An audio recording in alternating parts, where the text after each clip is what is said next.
Hello, I'm DerTebbers. This is your Flight Simulator X plane spotlight. We are at Gatwick in London.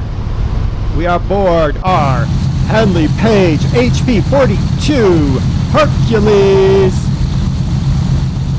That is very loud. Look at this plane. Is this not an awesome looking aircraft? Looks very nice. Let's see what opens. Open my plane. Open my plane. Open? No open? Aw, nothing opens. Aw, that's sad. Look at that big triple tail there. Yeah. Okay, let's get inside. Oh, look at that. Nice rear view. Alright, here we are in our cockpit. Let's go ahead and power up our 4 Bristol Jupiter XIF 9-cylinder radials, 490 horsepower apiece. Why do I feel like I'm sitting like... I feel like I'm flying as a midget. Nothing against midgets, just I feel very short in this plane. Oh, now I can see where I'm going. And away we go! Alright, we can throttle back then. Look at that. Beautiful big plane. 4 engines, obviously. Biplane, obviously. Airliner designed in 1928 for Imperial Airways. The 42 was the long-range Eastern version. The 45 was for the European route. I'm going to go out on a limb and I'm going to call this... I could have looked up, but I think this is a 42. I think. And we'll get to why I think that here in a second. This is an unequal span biplane, as evidenced by the fact that the wings are of unequal span. Duh. With metal construction except for the wing, tail surfaces, and rear fuselage covering. So you can kind of see where the metal ends. They did a good job of showing where the metal ends, and then it takes over with fabric covered. So that's actually a really good job on the part of the makers of this aircraft. Let's throttle her down a little bit more. Now, there are 2 passenger cabins aboard this aircraft. There is one fore and one aft to the wings. Now, on the 42, in front of the wings was initially was 6 passengers. That was later upgraded to 12, and 12 passengers were behind the wings. On the 45, it was 18 in front and 20 behind. So I'm thinking that based on that information, I can't even see any seats in there. And my zoom function has gone wonky again. But I'm thinking 2, 4, 6, 8. 2, 4, 6, 8. Yeah, I'm thinking this is a 42 based upon those numbers. First flight of this aircraft was 14 November 1930, with the certificate of airworthiness granted May 1931. Now, there's a problem with this airplane. We're going to get in the cockpit. Oh wait, we're apparently flying towards EKR. Oh, that's probably not a good airfield. Well, let's go for landing on this airfield. Now, there's a problem with this aircraft.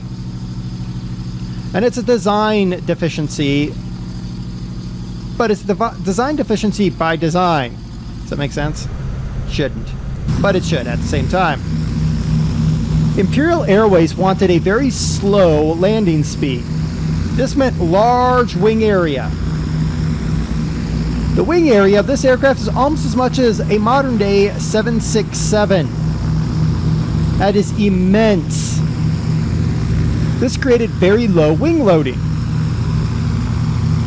Now that allowed for the low speed, but it also caused a secondary problem: wallowing in turbulent air. This created a serious problem with air sickness. People were often very airsick on this route, on this plane. This often flew, for instance, London to Paris. There are a lot of airsick passengers on the London to Paris route. You fly London to Paris today, you're not going to find very many airsick passengers because planes don't wallow about. This plane wallowed. It was a wallower. This aircraft also has an interesting function. It's called the Handley Page slots. You ready for this? I'm gonna deploy flap on an airplane of this age. Look at that. Allows for a lower speed. Again, they want that lower speed with that. Is that cool? All right, where is the runway? Oh crap, where is the runway? Oh, there it is. Okay, let's get in the plane. Just like putting along. All right, so while we're in here, shift 1, a flash of the screen. Okay, shift 2. Ooh, there's an old radio compass, it looks like. Shift 3, there's my engine gauges. That's it. So radio, okay, so that was a radio. Radio and engine gauges is what you got. All right, let's try to land this plane without causing a giant, mess. Of course, this aircraft would have landed at aerodomes, so runways weren't necessarily a big thing. Runways didn't really come into commonplace until after World War II. Just kind of landed wherever before that. As long as the field was open and there was no obstructions. Look at that big old plane. That's a really hard way to land a plane right there. All right, let's get inside. Engine is throttled all the way back. We're just kind of floating. And come on, baby. You want to touch down. There we go. Brakes. Come on. Stop the plane.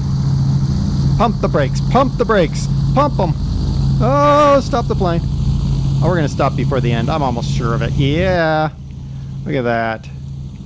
You can spin her around. Does she have diff brakes? She does not have differential braking. So you'd want to use engine steering as well as your tail wheel steering. But look at that plane. That is a beautiful looking aircraft. I would love to fly on one of these, but I don't think any of them currently fly. I believe there's one on a museum somewhere, but I don't know where exactly. Let's stop it right there. That's a nice profile of that plane, isn't it? Yeah. So this is the Handley page, HP.42 or 45. Well, we think this is a 42, but the aircrafts were basically the same aircraft. One was just stretched slightly because it had a lower range. Crew of 4. Capacity was 18 to 38 passengers. Top speed was 120 miles an hour, or 193 kilometers an hour, with a range of 500 miles, or 805 kilometers. Now that range, I have to say that range, I believe is for the 45, but I could be wrong. It could be for the 42. Still, this is an amazing aircraft. If you want this aircraft for your hangar, the link is in the description as always. I've been DerTebbers. This has been your Flight Simulator X plane spotlight of the Handley page HP.4245. This one is the Hercules. Till next time, happy flying, everybody.